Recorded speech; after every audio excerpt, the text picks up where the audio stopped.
مفتی عبدالواحد قریشی سے ایک سوال ہوا کہ اگر چاروں امام برحق ہیں تو ان کی نمازوں کے طریقے میں فرق کیوں ہے؟ تو میرے بھائیو، مفتی صاحب نے کیا جواب دیا، پہلے آپ وہ ویڈیو دیکھ لیجئے، پھر اس کے بعد اس پہ بات کرتے ہیں۔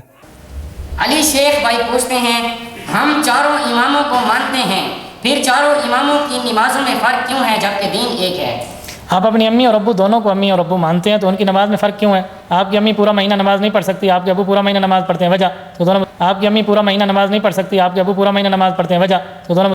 تو میرے بھائیو، یہ مفتی صاحب کے جواب کا کچھ حصے کا کلپ جو ہے میں نے آپ کو دکھائی، اس کے بعد جو ہے میں آپ کو آخر میں باقی کا کلپ دکھاؤں گا، پہلے آپ ویڈیو سماعت فرما لیجئے۔ تو میرے بھائیو، مفتی صاحب سے جو سوال ہوا کہ چاروں امام برحق ہیں لیکن ان کی نمازوں کے طریقے میں فرق کیوں ہے، تو میرے بھائیو یہ سوال بالکل جینوئن ہے۔ کسی کے دماغ میں بھی یہ سوال آ سکتا ہے کہ یہ جو ہے چاروں امام اگر برحق ہیں تو ان کی نمازوں میں فرق کیوں ہے، لیکن مفتی صاحب نے اسے ایک الگ ہی رنگ چڑھا رہے ہیں اور ایک الگ ہی انداز سے جواب دے رہے ہیں، بتا رہے ہیں کہ اگر تمہارے ماں باپ ہیں لیکن ان کی نمازوں میں فرق کیوں ہے، جبکہ حدیث کے مطابق میں مرد اور عورتوں کی نماز میں کوئی فرق نہیں۔ تو میرے بھائیو، ان کو یہ جواب دے رہے ہیں کہ اگر ماں باپ تمہارے ہی ماں باپ ہیں لیکن ان کی نمازوں میں فرق کیوں ہے، جبکہ ان کی نمازوں میں کوئی فرق نہیں ہے اور فرق نے انہی لوگوں نے پیدا کیا۔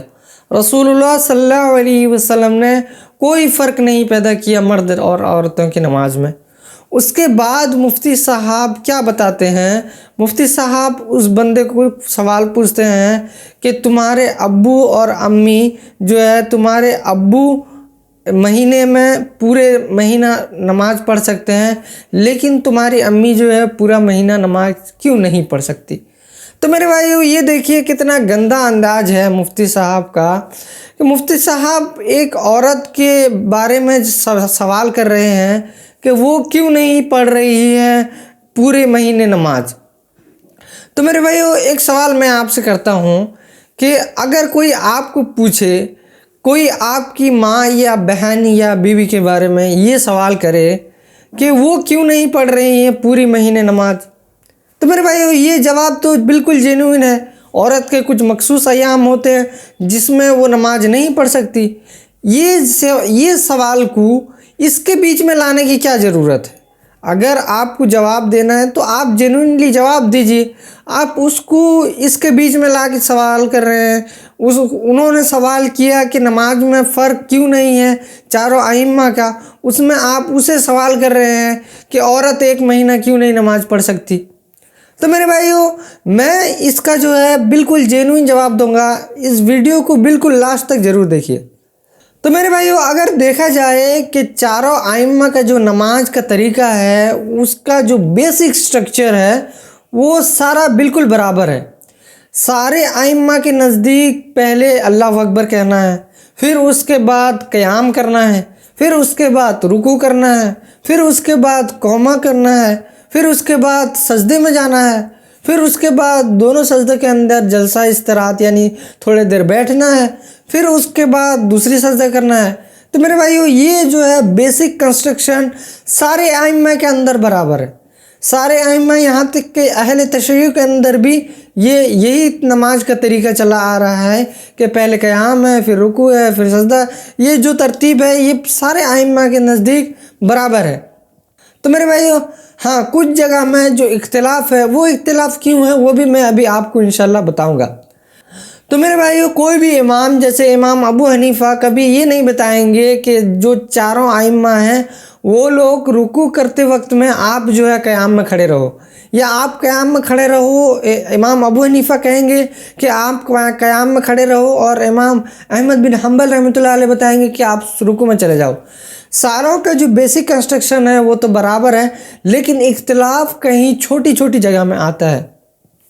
جیسا کہ کبھی نبی کریم صلی اللہ علیہ وسلم نے رکوع سے اٹھنے کے بعد کبھی یہ دعا پڑھی ہے کہ ربنا لک الحمد۔ تو میرے بھائیو، یہ دعا کبھی پڑھی تو کبھی یہ دعا پڑھی ہے کہ ربنا ولک الحمد، اور کبھی یہ دعا پڑھی ہے حمدن کثیرن طیبن مبارکن فی۔ تو میرے بھائیوں اس حساب سے اس کے مطابق جو چاروں ائمہ کے اندر جن جن احادیث پہنچی ہیں انہوں نے اس احادیث کے مطابق رائے قائم کر دیا۔ تو میرے بھائیوں یہ آپ کو پتہ ہوگا کہ چاروں ائمہ کا مذہب جو ہے وہ یہی تھا کہ اگر کوئی صحیح احادیث مل جائے تو ہمارے فتوے کو چھوڑ دینا اور صحیح احادیث پہ عمل کرنا۔ لہٰذا چاروں ائمہ کا جو نماز کا طریقہ ہے وہ برابر ہے، اور کہیں پر جو چھوٹی موٹی اختلاف ہے 70 to 80% تو بالکل برابر ہے، اور 20% میں اگر اختلاف ہے وہ بالکل اجتہادی مسئلہ ہے، یا پھر ان کے پاس جو احادیث پہنچی ہیں اس کے مطابق انہوں نے رائے قائم کر دیا۔ جس کو چاہے وہ کسی بھی ائمہ کا اتباع کر سکتا ہے، اس پہ کوئی حرج نہیں ہے۔ تو میرے بھائیو اس سے بھی بہترین طریقہ یہ ہے کہ ہمارے پاس آج احادیث کی کتابیں موجود ہیں۔ اگر کوئی بھی ائمہ کوئی رائے قائم کر رہے ہیں کہ نماز میں اس جگہ میں ارکان میں یا اس ارکان میں یہ کرنا چاہیے، تو ہم اس کو حدیث سے ٹیلی کر لیں گے۔ تو میرے بھائیو جن ائمہ کی بات حدیث سے ملتا ہوگا ہم ان کی بات لیں گے، اور جن کا بات ٹکراتا ہوگا تو ہم ان کو چھوڑ دیں گے، کیونکہ سارے ائمہ نے یہی بات بتائی کہ جو صحیح احادیث ہے وہی ہمارا مذہب ہے۔ اگر ہمارا قول کوئی بھی صحیح حدیث سے ٹکراتا ہے تو ہمارے فتوے کو چھوڑ دیجئے۔ تو میرے بھائیو یہ رہی کچھ یہ علمی جواب جو ہے اس سوال کا علمی جواب یہ ہے، لیکن مفتی صاحب نے کیسے غلط انداز والا جواب دے رہے ہیں۔